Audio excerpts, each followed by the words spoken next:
How my grumpy neighbor turned into my quarantine buddy. All right, so picture this. It's early April 2020, New York is eerily quiet, and I'm hunkered down in my tiny apartment doing the remote work thing, with zero human interaction apart from Zoom calls. I'm 28, single, working in finance, and living alone. Life is a series of emails, takeout, and Netflix, with my only human interaction being my cantankerous old neighbor, Mr. Johnson.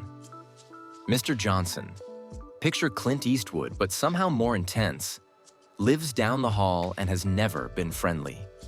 He's the type who'd glare at you if your footsteps are too loud, or the smell of your cooking creeps into the hallway. So naturally, I keep my distance. One day, I'm working away and I hear this loud thud from his apartment. Normally, I'd brush it off, but in the silence of quarantine, it's hard to ignore. I listen, and it's dead silent. I keep waiting for some sound, maybe him cursing about whatever fell, but there's nothing. At this point, I'm torn between minding my own business and checking in. The last thing I want is to get stuck in some uncomfortable neighbor moment. But what if he's actually hurt? Finally, I throw on a mask and head over.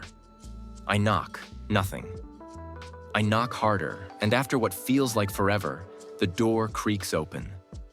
Mr. Johnson's there, looking a little worse for wear. Turns out he'd tripped and couldn't get up by himself.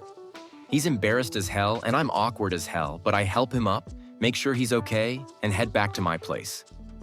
Honestly, I'm expecting the silent treatment from him from then on. Instead, the next day, he leaves a note under my door, handwritten and all. It says, "Thanks for checking in. Got some soup on the stove if you want some." Now, I'm no soup enthusiast, but a home-cooked meal was honestly the most appealing thing I'd heard in a while. So I go over, and what started as just free food became my daily routine. Over the next few weeks, we start this weird quarantine friendship. We'd alternate who cooks, and it turns out he's got some solid skills. Stuff my kitchen would never dream of seeing. At first, we keep it low-key. He'd ask about my job, and I'd hear his stories about back in his day when he was an engineer in the city. But then the stories start getting interesting. Like wild. This man's been through some stuff. 70s rock concerts, biking cross-country, and he once worked on a project for NASA.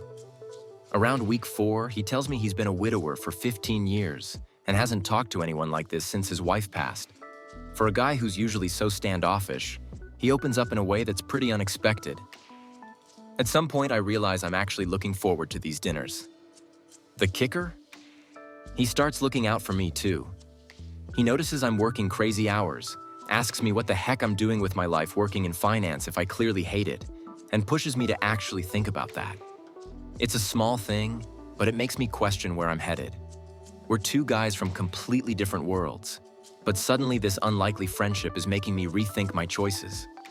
Fast forward to the end of lockdown, and I'm honestly sad to go back to regular life. We stay in touch, but things are naturally different. I eventually end up changing careers. Not completely, but let's just say finance is in the rear view. And I always keep him in the loop. Even if it's just a text here or there, we still connect. And once in a while, we'll grab soup like old times. Anyway, quarantine sucked, but it brought one unexpected, slightly grumpy friend into my life.